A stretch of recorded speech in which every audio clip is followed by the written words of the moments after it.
GA4와 연결된 누커 스튜디오에서 차트 추가를 클릭하고 막대 그래프를 선택한 다음 우측의 측정 기준에는 세션 소스 매체, 측정 항목에는 세션 수를 선택해주면 유입별 세션 수, 즉 접속 수를 알 수 있습니다. 가독성이 좀 떨어지므로 표를 이렇게 당겨주면 조금 더 정확하게 볼 수 있고, 너무 많기 때문에 스타일에서 5개 정도로만 일단 압축하겠습니다. 그런데 사실 처음부터 차트 추가해서 열 차트를 클릭하고 동일하게 세션 소스 매체 그리고 측정 항목의 세션 수를 선택해주면 조금 더 익숙한 표를 확인할 수 있지만, X축을 보면 이렇게 점점점 형태로 사실은 가독성이 떨어져 있습니다. 그래서 이런 경우에는 처음부터 차트 추가해서 막대 그래프를 선택하면 지금처럼 축을 조정할 수 있기 때문에 훨씬 가독성이 높은 그래프를 만들 수가 있습니다. 아무튼 이렇게 세션 소스 매체라는 간단한 정보를 담고 있지만 사실은 조금 흔한 차트입니다. 따라서 변화를 줘보겠습니다.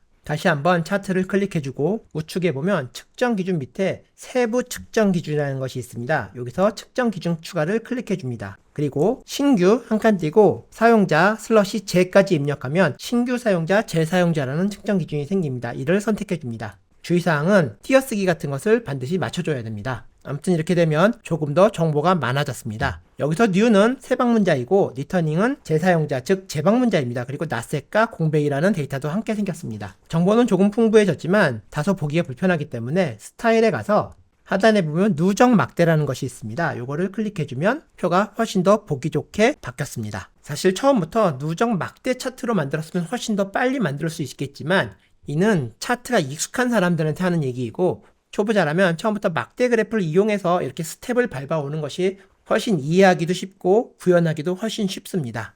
이제 이렇게 누적 막대 차트를 마무리하려는데 조금 거슬리는 데이터가 있습니다. 이 낫셋과 아무것도 써있지 않은 이 공백 데이터인데, 이 공백 데이터와 낫셋은 GA4의 단점이라고 할 만큼 눈에 거슬리는 데이터입니다. 이는 함수로 정리해 줄 수 있습니다. 다시 한번 차트를 클릭해주고 세부 측정 기준 아래 신규 사용자, 재사용자를 클릭해줍니다. 그리고 하단에 보면 계산된 필드 추가가 있습니다. 이를 클릭해줍니다. 새로운 이름을 입력해주고 수식을 입력하고 적용을 눌러주면 됩니다.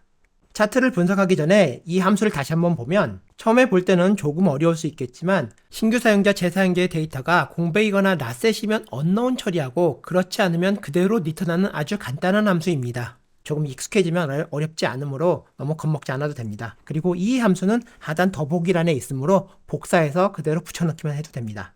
함수를 적용한 결과로 낫셋과 공백이 처리돼서 unknown이라고 이렇게 깔끔하게 정리가 됐습니다. 이때 스타일 가서 색상 표시 섹션에서 측정 기준 값 색상 정리해서 색깔도 내가 원하는 대로 바꿔줄 수 있습니다.